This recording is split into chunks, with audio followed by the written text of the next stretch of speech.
Hello everyone, welcome to UGC NET boosters. तो आज की वीडियो में हम पढ़ेंगे प्राइस डिटर्मिनेंट्स और प्राइसिंग की स्ट्रेटेजीज, है ना। प्राइसिंग के डिटर्मिनेंट्स का क्या मतलब है कि कौन से फैक्टर्स होते हैं जो कि प्राइस डिसाइड करने में हेल्प करते हैं या अफेक्ट करते हैं प्राइसिंग को। कोई भी प्रोडक्ट यदि कोई कंपनी लॉन्च करती है तो उसमें प्राइसिंग को डिटरमाइन करने वाले कौन कौन से फैक्टर्स होते हैं उसको हम देखेंगे। इसके बाद में हम देखेंगे कि प्राइसिंग की कौन कौन सी स्ट्रेटेजीज होती है कि किस प्रकार से किसी एक पर्टिकुलर प्रोडक्ट की प्राइसिंग को रखी जाए। ओके, तो एक एक करके हम समझते हैं। सबसे पहले देखते हैं कि डिटर्मिनेंट्स कौन कौन से होते हैं प्राइसिंग के। सबसे पहले होता है क्या, आपका cost of the product. Price of the product का क्या मतलब है, कॉस्ट ऑफ द प्रोडक्ट, कि प्रोडक्ट की कितनी कॉस्ट पड़ रही है। उसके बाद में रिलेटेड गुड्स का क्या प्राइस है। मान लीजिए कि आप क्या बना रहे हैं कि कोई कंपनी कार बना रही है, मान लीजिए, तो कार बनाने में जितने भी कंपोनेंट्स लगते हैं, टायर, ट्यूब, फिर उसके बाद में इंजन के पार्ट्स, फिर उसके बाद में पेंटिंग, मेटल्स, प्लास्टिक, ये सारी चीज़ें जो फैब्रिक्स लग रही है उसके रिलेटेड प्रोडक्ट्स की कितनी प्राइस है। उसके बाद में कस्टमर्स इनकम, कि जिस जो प्रोडक्ट जो है जिस मार्केट को टारगेट कर रहा है वो उन लोगों की कितनी इनकम है। ओके, तो इनकम कितनी है पर्टिकुलर मार्केट में लोगों की। इसके बाद में क्या है, कस्टमर के टेस्ट और प्रेफरेंस क्या है, कि उस पर्टिकुलर मार्केट में लोग क्या है किस प्रकार की चीज़ों को पसंद करते हैं। फॉर एग्जांपल कि आप इंडिया में यदि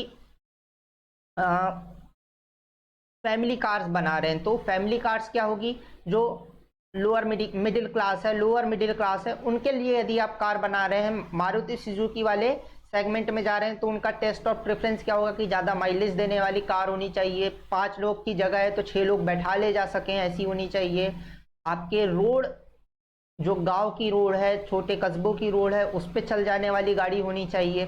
तो टेस्ट और प्रेफरेंस क्या है किसी भी कस्टमर का, उसके हिसाब से आपको क्या करना पड़ेगा, उसकी प्राइसिंग को रखना पड़ेगा।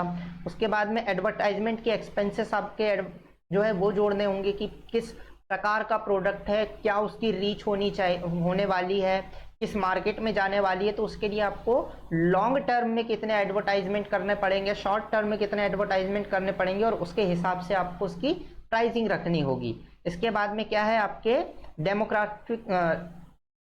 Demonstration effect. यदि आप उस पर्टिकुलर कार का या किसी भी प्रोडक्ट का कोई प्राइस रख रहे हैं तो उसका क्या वो क्या डेमोन्स्ट्रेट कर रहा है अपने प्राइस से। फॉर एग्जांपल टाटा नैनो का जो प्राइसिंग थी वो क्या डिनोट कर रही है, या आपने थार की जो प्राइस देखी है वो क्या डिनोट कर रही है, उसके पर्टिकुलर बिल्ड क्वालिटी को, उसके ओवरऑल जो है इमेज को क्या वो डिस्प्ले कर पा रहा है। इसके अलावा क्या है आपका, इसके अलावा है पॉपुलेशन ऑफ द कंट्री, की क्या डेंसिटी है कंट्री की, कितने मार्केट को वो हिट करने वाला है, उसके हिसाब से उसकी सेलेबिलिटी कितनी, कितना वो बेचा जा सकता है। ओके, तो इसके हिसाब से आपकी क्या होगी, आप प्राइस को डिसाइड करेंगे according to the quantity that can be sold.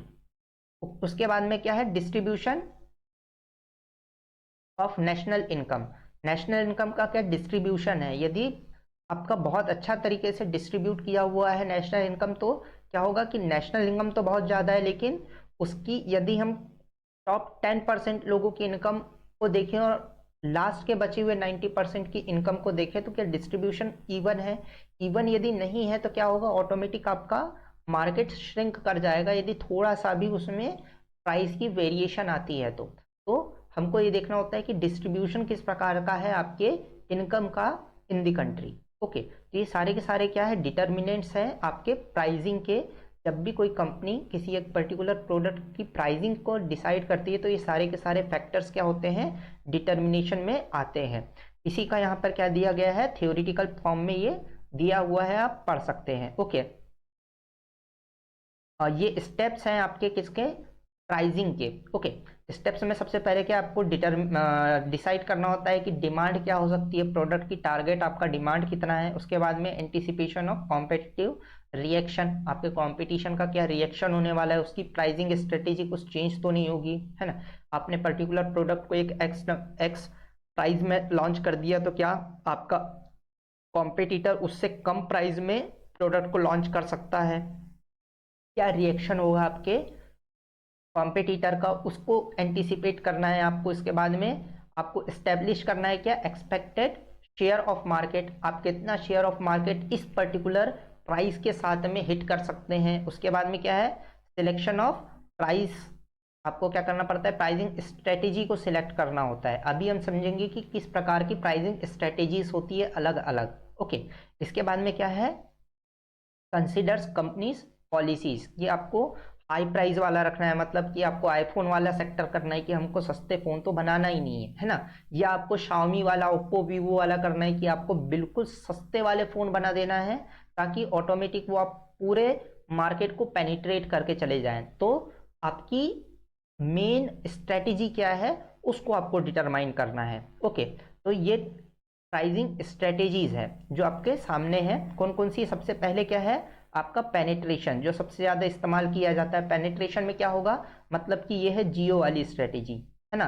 Market penetration करना मतलब जियो वाली स्ट्रेटेजी है कि आपने बिल्कुल ही कम प्राइस पे अपने प्रोडक्ट को लॉन्च कर दिया और पूरे के पूरे मार्केट को पेनिट्रेट कर दिया। ओके, आपने क्या कर दिया, बिल्कुल ही लो प्राइस में किसी पर्टिकुलर प्रोडक्ट को लॉन्च कर दिया और पूरे मार्केट को क्या करके रख दिया, पेनिट्रेट करके रख दिया है। तो ये पर्टिकुलर क्या है, जब भी नया प्रोडक्ट लॉन्च होता है तो या तो वो पेनिट्रेशन की तरफ जाता है या प्राइस स्कीमिंग की तरफ जाता है। प्राइस स्कीमिंग क्या होगी, जो भी मार्केट में प्राइस चल रहा है उससे आपको ऊपर आप क्या करेंगे, प्रोडक्ट को रखेंगे।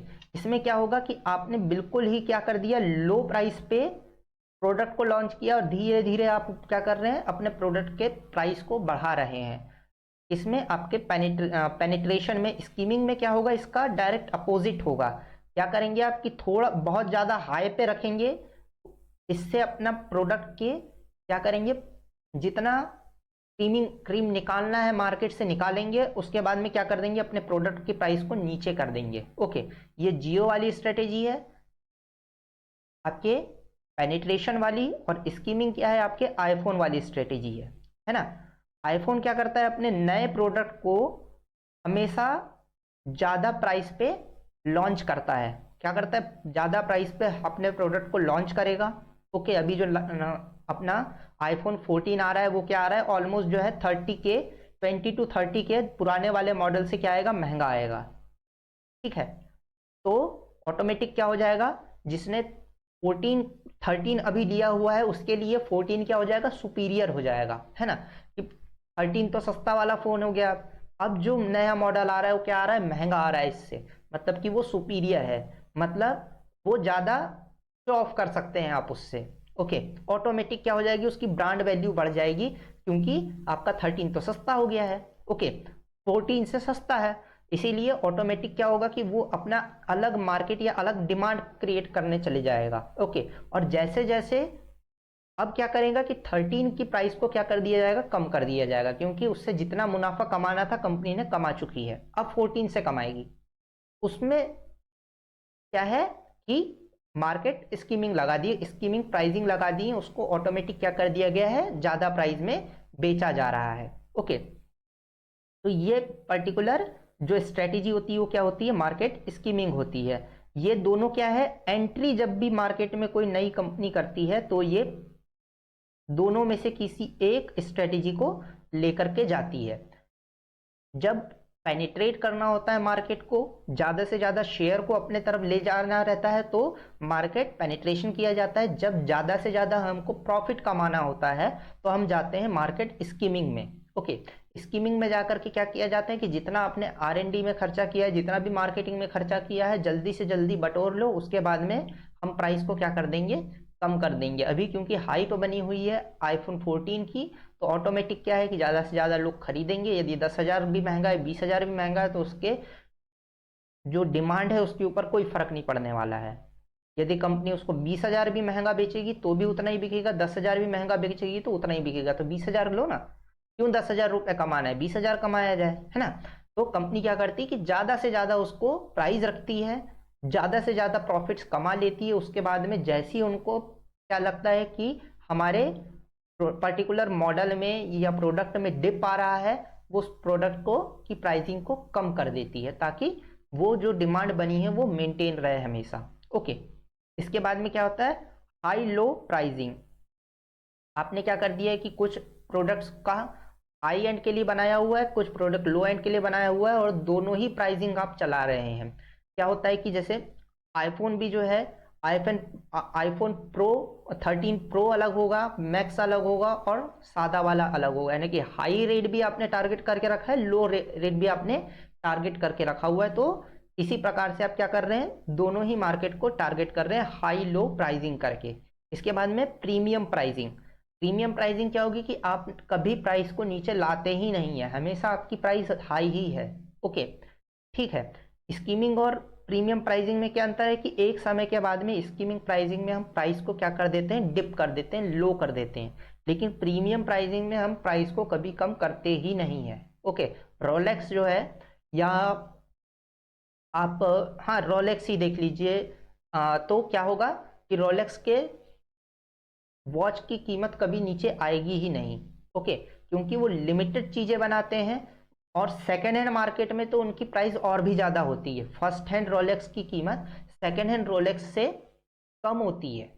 ओके, सेकेंड हैंड मार्केट में ये चीजें और ज्यादा बिकती है, पोर्श जैसे है ना, पोर्श कार जो है वो सेकेंड हैंड मार्केट में ज्यादा बिकेगी, क्योंकि बिकती है, उसकी ज्यादा डिमांड होती है, क्योंकि क्या होता है कि वेटिंग पीरियड इतना ज्यादा होता है। ओके, रोलेक्स की एक वॉच का वेटिंग पीरियड ही साल साल भर होता है। यदि हमको वही रोलेक्स अमीर इंसान को, हमें तो नहीं, अमीर इंसान को कहीं और मिलेगी तो क्या कहेगा कि भैया ये देख नया वाला इतने में मिल रहा है, मैं तेरे को इससे 20% ज्यादा पैसा देता हूँ, लेकिन मुझे अभी दे दे, क्योंकि वो एक साल रुकना नहीं चाहता है। ओके, तो क्या होता है, प्रीमियम प्राइसिंग रखी जाती है ऐसे प्रोडक्ट की, हमेशा ही हाई रखते हैं, क्योंकि लो रखने का करने का कोई भी इसमें मतलब ही नहीं है। इसके बाद में क्या है आपका साइकोलॉजिकल प्राइसिंग। साइकोलॉजिकल प्राइसिंग क्या होती है, 99, 199, 149, ये जो प्राइसिंग्स होती है ये कहलाती है आपकी क्या, साइकोलॉजिकल प्राइसिंग। क्योंकि हम क्या करते हैं, इस साइड से पढ़ते हैं, है ना, तो हमको क्या देखने को मिलता है, 3 डिजिट का है और पहले में 19 लिखा हुआ है, मतलब कि 20 से तो ये कम है ना। ये क्योंकि ये 200 रुपए से कम है, इसीलिए ये प्रोडक्ट सस्ता है, क्योंकि ये 200 रुपए से ज्यादा में मिलता है, भले ही से 201 रुपए में मिलता हो, लेकिन हमारे लिए क्या है कि 199 200 रुपए से कम होता है। 3 डिजिट है मतलब कि 2 डिजिट है मतलब कि 3 डिजिट से कम है, मतलब 100 रुपए से कम है 99, क्योंकि इसमें 2 डिजिट लगे हुए हैं, जीरो यहाँ नहीं दिख रहा है। तो इस प्रकार की यदि प्राइसिंग रखी जाती है तो उसको हम क्या बोलते हैं, हम बोलते हैं इसको साइकोलॉजिकल प्राइसिंग। इसके अलावा क्या आता है, बंडल प्राइसिंग आता है। बंडल प्राइसिंग आपने कई जगह देखी होगी, ज्यादातर डीमार्ट में मिलता है हमको क्या। उसके अलावा आपको जो है बहुत से एफएमसीजी प्रोडक्ट्स में मिलता है, साबुनों में दिखता है कि 3 के साथ में एक सेट फ्री, है ना, 4+1 का ऑफर आपको दिख रहा है। 4+1 का ऑफर यदि आपको कहीं दिख रहा है तो ये क्या हो जाएगा, आपका बंडल प्राइसिंग होगा। और कॉस्ट प्लस प्राइसिंग, है ना, कॉस्ट प्लस प्राइसिंग आपको कहाँ देखने को मिलेगी, जहां पर क्या होता है कि आपको देखना होता है जहां पे ठेकेदार वाला सिस्टम है, मान लीजिए ठेका या कॉन्ट्रैक्ट बेस पे जहां पर काम हो रहा है, समझ लीजिए कॉन्ट्रैक्ट बेस पे जब प्राइसिंग रखनी होती है कि भाई इतनी कॉस्ट आ रही है मेरी, मान लीजिए कि एक पुल बनाने के लिए बिडिंग चल रही है, तो उन्होंने फाइल करके रखा हुआ है कि भाई 10 करोड़ में इसको हम बनाएंगे, तो किस प्रकार से निकाली गया है कि हमारा प्राइस जो है, मान लीजिए कि 9 करोड़ रुपए हमारा प्राइस आ रहा है, 1 करोड़ की हम प्लस मार्जिन अपनी रखते हैं, तो 10 करोड़ में आपको हम इस पर्टिकुलर पुल को आपको बना करके देंगे। ओके, तो कॉस्ट आपने जोड़ दी प्लस आपने अपना प्रॉफिट जोड़ दिया, और जो प्राइस आ रही है आपने रख दिया, मार्केट में क्या है क्या नहीं है इसको आपको डिटरमाइन करने की कोई जरूरत नहीं है। जो आपकी प्राइसिंग है, जो भी आपकी कॉस्ट आ रही है उसके ऊपर आपने अपनी मार्जिन जोड़ दिया और प्राइस रख दिया, बस। तो इस प्रकार की कॉस्टिंग जब की जाती है तो उसको हम क्या बोलते हैं, उसको बोलते हैं हम कॉस्ट प्लस प्राइसिंग। तो ये टाइप्स थे आपके क्या, प्राइसिंग स्ट्रेटेजीज के। आई होप कि आपको ये समझ आया हो। 2-3 क्वेश्चंस हम प्रैक्टिस करके देखते हैं, उससे और भी ज़्यादा चीज़ें क्या होगी, क्लियर होगी। यदि इसमें से आपको किसी चीज़ में डाउट हो तो आप मुझे कमेंट बॉक्स में बता सकते हैं। ये पर्टिकुलर पीडीएफ आपको एप्लीकेशन में मिल जाएगी। ठीक है, इसके अलावा 2004 से लेकर के 2023 तक के जो PYQs है पेपर 1 के टॉपिक वाइज, वो आपको हमारे एप्लीकेशन में मिल जाएंगे, फ्री ऑफ कॉस्ट जाकर के आप जो है प्रैक्टिस कर सकते हैं। पहला क्वेश्चन क्या है, skimming pricing strategies delivers results. कब ये रिजल्ट्स को शो करता है, when the size of the market is larger and it is growing market. क्या है, मार्केट का साइज बहुत बड़ा है और ये क्या हो रहा है, ग्रो हो रहा है। इसके अलावा क्या है आपका, when the product is perceived as enhancing the customer's status in the society। जब क्या देखा जाता है कि प्रोडक्ट जो है वो क्या कर रहा है, एनहेंस कर रहा है आपके स्टेटस सोसाइटी में, है ना। अपने को जो है मिरर सेल्फी लेने में ज़्यादा अच्छा मज़ा आ रहा है क्योंकि पीछे लोगो दिख रहा है आपका, एनहेंस हो रहा है कि भाई आईफोन से इनने सेल्फी लिया हुआ है। तो क्या कर रहा है कि वो प्रोडक्ट क्या है, इनहेंस कर रहा है आपके स्टेटस को सोसाइटी में। इसके अलावा आपका when the firm uses it as a entry strategy. जब फर्म क्या करती है, इसको एंट्री स्ट्रेटेजी के रूप में यूज करती है। When the target market associate quality of the product with its price. जब क्या है कि आपका प्राइस के साथ में क्वालिटी को एसोसिएट करके देखा जाए, है ना। जब क्या हो जाए, प्राइस को क्वालिटी के साथ में एसोसिएट किया जाए कि ये पर्टिकुलर प्रोडक्ट महंगा है इसीलिए अच्छा है। यदि इस प्रकार का एसोसिएशन करा जाए तो उस पर्टिकुलर प्रोडक्ट में हम स्कीमिंग प्राइसिंग लगाते हैं। तो क्या होगा, आपका ए होगा, सी होगा और डी होगा, मतलब कि आपका फोर्थ वाला जो होगा वो क्या होगा, सही होगा। आई होप कि आप समझे होंगे लॉजिक किस प्रकार से क्वेश्चंस को सॉल्व करना है। इसके बाद में which what is the role of advertisement and selling cost in perfectly competitive market. अच्छा, ये परफेक्टली कॉम्पिटिटिव मार्केट मतलब मार्केट स्ट्रक्चर वाला है। मार्केट स्ट्रक्चर की हमने वीडियो बना करके रख चुकी है, आप जा करके उसे देख सकते हैं ना। इसको भी हम जल्दी से पढ़ लेते हैं कि रोल क्या होता है आपके एडवर्टाइजमेंट का इन परफेक्टली कॉम्पिटिटिव मार्केट। जहाँ पे परफेक्टली कॉम्पिटिटिव मार्केट होता है, जहाँ पर होमोजीनियस प्रोडक्ट बिक रहे हैं, एक जैसे में प्रोडक्ट बिक रहे हैं, वहाँ पर आपका एडवर्टाइजमेंट का क्या होता है, क्यों किया जाता है एडवर्टाइजमेंट। इंफॉर्मेशन अबाउट सर्विस के बारे में information, enlarging market size, very essential for survival for firm, influencing buyers behaviour. मान लीजिए कि आप किसी, पहले तो देख लेते हैं कि परफेक्ट कंपटीशन क्या होता है। परफेक्ट कंपटीशन वो होता है जहां पर आइडेंटिकल प्रोडक्ट्स बिक रहे हैं, एक जैसे प्रोडक्ट बिक रहे हैं। मान लीजिए कि आपके शहर की जहां पर क्या हो, आपके शहर में जहां पर साड़ियों का शॉप हो, या इंदौर में आपने सुना होगा 56 है ना। इंदौर में 56 है, 56 में क्या है कि दुकानें हैं खाने की, वेज, पूरी लाइन से एक ही प्रकार के प्रोडक्ट बिक रहे हैं, लगभग एक जैसे खाने के ही प्रोडक्ट है सारे के सारे, है ना। तो क्या है कि वहां पे तो वैरायटी है, उसको नहीं बोल सकते अपन, है ना। अपन ये कपड़े वाले ही रखते हैं ना, कि क्या है कपड़े की दुकान लगी हुई है, सभी एक जैसे कपड़े बेच रहे हैं। तो वो एडवर्टाइजमेंट पर्टिकुलर जो दुकान है वो क्यों करेगी, वो इसीलिए करेगी ताकि वो अपने मार्केट को इनलार्ज कर सके। अभी उसके उसके दुकान में मान लीजिए 4 गली के लोग आ रहे हैं, 4 गली के लोगों को ही पता है कि गुप्ता जी की शॉप में जो है अच्छे कपड़े मिलते हैं। ओके, तो एडवर्टाइजमेंट करने का ये मतलब है कि और 4 गली को पता चले ना, कि आधे शहर को पता लगे कि ये पर्टिकुलर दुकान यहाँ पर है, यहाँ पे बहुत सारे प्रोडक्ट मिलते हैं। तो मेन जो आपका परफेक्टली कंपटीशन मार्केट में एडवर्टाइजमेंट का रोल है वो क्या है, ताकि ज़्यादा से ज़्यादा लोगों को पता चले कि ये पर्टिकुलर शॉप यहाँ पर है, तो धीरे धीरे उसका मार्केट इनलार्ज हो।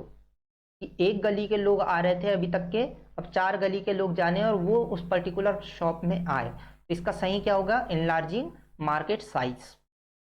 के बाद में क्या है, price ceiling below the equilibrium price of a commodity leads to, है ना। एक सीलिंग प्राइस होती है किसी भी प्रोडक्ट की, किसी भी मार्केट में, कि ये प्राइस है, इसके ऊपर यदि कोई प्रोडक्ट है तो क्या हो जाएगा, ओवर प्राइस हो जाएगा, नीचे हो जाएगा तो क्या हो जाएगा, अंडर प्राइस रहेगा। प्राइस सीलिंग जो है, यदि बिलो इक्विलिब्रियम प्राइस है, मतलब कि मार्केट के स्टैंडर्ड से क्या है, बिलो है, तो क्या होगा उस पर्टिकुलर प्रोडक्ट के साथ में। Commodity glut is market, in market shortage of commodity, demand erosion और ब्लैक मार्केटिंग। जब क्या होगा कि हम किसी एक इक्विलिब्रियम से नीचे पर्टिकुलर प्रोडक्ट को बेचेंगे, मान लीजिए क्या होता है, सीमेंट है ना। सीमेंट में आप जानते होंगे कि जो गवर्नमेंट ठेके होते हैं या गवर्नमेंट के, हाँ गवर्नमेंट ठेके होते हैं, गवर्नमेंट के कॉन्ट्रैक्ट्स होते हैं, वहाँ पे जो सीमेंट आता है उसमें टैक्स नहीं होता है। ओके, वो टैक्स फ्री आपको सीमेंट वहाँ पर ठेकेदार को मिलता है, किसी भी कॉन्ट्रैक्टर को मिलता है टैक्स फ्री रेट में। और जो मार्केट में आता है वो क्या होता है, उसमें ज़्यादा टैक्स लगा हुआ होता है, तो उसकी ऑब्वियसली की प्राइस ज़्यादा होगी। तो यदि आपका वहां पे प्राइस कम है, यहाँ पे प्राइस ज़्यादा है, तो ऑटोमेटिक क्या होगा, उसकी ब्लैक मार्केटिंग होने लग जाएगी, पहली चीज़। दूसरी क्या हो जाएगी चीज़, कि उस पर्टिकुलर प्रोडक्ट की शॉर्टिंग आपको देखने को मिलेगी।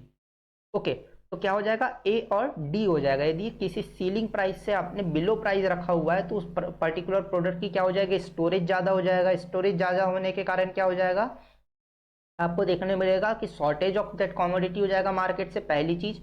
दूसरी चीज ये हो जाएगा कि उसकी फिर ब्लैक मार्केटिंग होना स्टार्ट हो जाएगी। ओके, इसके बाद में क्या है, which of the following type of goods the demand increase rapidly with the increase in customers income but slow down with further increase in income. ऐसे कौन से प्रकार के आपके प्रोडक्ट होते हैं जिनकी प्राइस जो है वो डिप डाउन, आपके जो डिमांड है एकदम से बढ़ती है, यदि कि इनकम बहुत ज़्यादा बढ़ जाए लेकिन फिर उसके बाद में स्लो डाउन हो जाती है, तो वो क्या होते हैं, नॉर्मल गुड्स होते हैं, जो डेली नीड्स के प्रोडक्ट होते हैं। यदि इनकम बढ़ती है तो एकदम से इनके डिमांड बढ़ती है, लेकिन जैसे जैसे इनकम आगे बढ़ते चले जाती है इसके यूज भी क्या होने लग जाता है, कम हो जाता है, क्योंकि अब इनकम के बाद में लोग लग्जरी गुड्स की तरफ क्या हो जाते हैं, डाइवर्ट हो जाते हैं। ओके, तो ये पर्टिकुलर वीडियो यहीं पर एंड होती है। आप चाहें तो जाकर के प्रैक्टिस कर सकते हैं क्वेश्चंस। यदि आपको किसी और टॉपिक पर वीडियो चाहिए तो आप मुझे कमेंट बॉक्स में बता सकते हैं, मैं उस पर्टिकुलर टॉपिक पर आपको वीडियो बनाकर दे दूंगा। Thank you.